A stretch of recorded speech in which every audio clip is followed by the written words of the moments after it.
never know how to do these things. If I like walk on camera, like, hello, hi, I'm in these beautiful woodlands and I'm here to talk to you about aperture and really why it's so important to understand it. I mean, I think above anything else in photography, understanding aperture, how it works and how it will impact your images is paramount to being, competent and confident using your camera. So it's kind of a beginner's tutorial. If you know what aperture is, then you probably just go and watch something else. But if you've never really used manual mode on your camera, or you don't really know what aperture is, then stick around and stay tuned. Hopefully I'll be able to explain it to you. So when I first started photography, aperture was the thing that confused me the most. Focal length is easy. If it's a big number like 300 mils, then you zoom in. If it's a small number like 12 mils, then it's really wide. Shutter speed is easy to understand. A fast number means it's a very quick shutter speed, like anything that's moving will be sort of static, whereas a longer number, like a couple of seconds, that's a longer shutter speed, like hope you like my sound effects. The shutter is open for a bit longer, the image will be brighter, but anything moving in the frame will be kind of blurry. And ISO is the simplest of all. ISO is just small number, not very sensitive to light, big number, very sensitive to light. The trade-off being that the higher the number, the lower the image quality. Everything's measured in stops, which is double the amount of light or half the amount of light, but shutter speed and ISO, their numbers are very logical, so it's literally double or half. All of those things are really simple to understand, you can kind of figure them out very quickly, but aperture, that's kind of a different beast. It doesn't conform to the standards. If you think, right, a wide aperture has a small number, so like f2.8 is like this, really wide. But then if you have a narrow aperture, which is small, like this, that's going to be like f22. So let's get it up on the screen so you can see, right? And I'm going to talk you through it, but I'm going to have to use my phone because I can't remember it off the top of my head. They go up and down in increments. So it starts off at 1.4, it goes to f2, then f2.8, f4, f5.6, f8, f11, f16, and f22.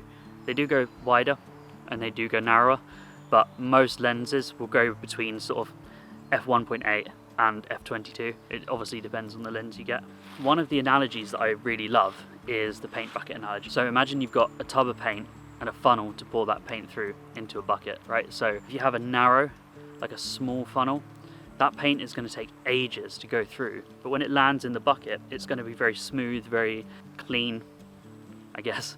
Whereas if you have like a really wide funnel and you pour that paint through it, that paint is going to go through very, very quickly, but it's going to splash in the bucket and cause a mess. It's kind of similar with aperture, right? So if you imagine with aperture, you have a very narrow aperture.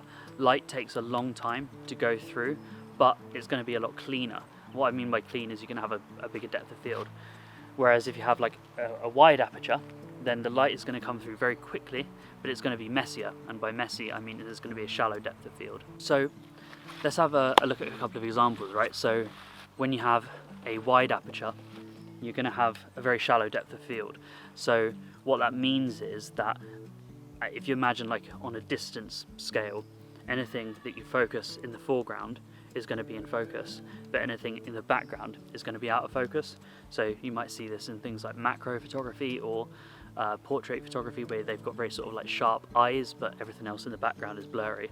And then if you look at like another example where you have something that you've taken a picture of that has a very narrow aperture, so like a big number like f22, so even if you focus on something in the foreground, because you've got that narrow aperture, it's going to capture everything in focus.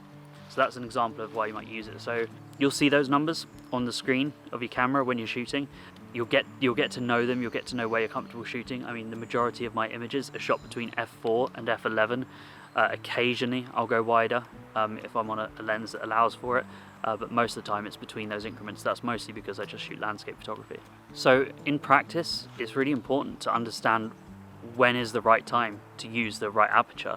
As I said earlier, like if I'm shooting a flower in the foreground and I want the mountain in the background in focus, then I should use a narrow aperture to get everything in focus. But if I want to sort of blow everything apart from my subject out of focus and make it like sort of soft and blurry, then I'd use a wide aperture. You also have to understand that every change that you make to your aperture affects the balance of the exposure as well. So obviously when you change your shutter speed, your ISO and your aperture, that also changes how much light is coming into the lens. So if I want to shoot something which is going to be a narrow aperture, that's going to reduce the amount of light in my lens. So I'm going to have to either increase the ISO or increase the length of the shutter speed in order to balance that exposure and make sure that I've exposed my image correctly. Your best bet on understanding how aperture works is go out and just practice. Find a subject that you can use and you can manipulate your aperture to see how that affects how much is in focus and affects that depth of field. And then think about as well using aperture to help balance your exposure. So finding a subject that you need to have a lot of light, so you know, something that's inside or something at night, and using that aperture to give you more access to more light. I hope you found this video informative. I kind of tried to keep it casual. Hopefully you've learned a little bit about aperture today. If you have liked it, hit that thumbs up button, and if you want to see more videos like this, hit that subscribe button. Yeah, and I hope you have a nice day. Take it easy.